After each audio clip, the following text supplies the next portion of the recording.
Anal ఫీజర్ వచ్చినప్పుడు ఎలాంటి మార్పులొస్తాయి? So, మీ anal రీజన్‌లో ఎలాంటి మార్పులొస్తాయని తెలుసుకోవడం మీకు చాలా ఇంపార్టెంట్ అనమాట.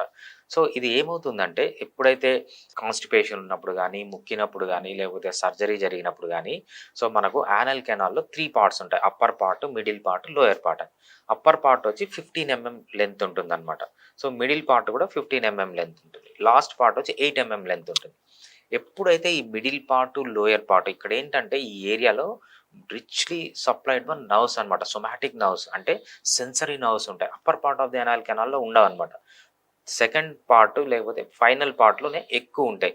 ఏదన్నా చిన్న దెబ్బ తగిలినా, ఇంజ్యూరీ జరిగినా, లేకపోతే మీరు మోషన్ పాస్ చేసేటప్పుడు ఆడ చాలా సెన్సిటివ్ ఏరియా కట్ అయినా, ఇక్కడ పెయిన్ అనేది చాలా సివియర్‌గా ఉంటుందంట. ఎందుకంటే, ఈ lower part of the anal కెనాల్‌లో రిచ్‌గా నర్వ్స్ ఉంటాయి. సెన్సరీ నర్వ్స్ ఉంటాయి. పెయిన్ సెన్సిటివ్ నర్వ్స్ ఉంటాయన్నమాట. అందుకు పెయిన్ అనేది చాలా ఎక్కువగా ఉంటుంది.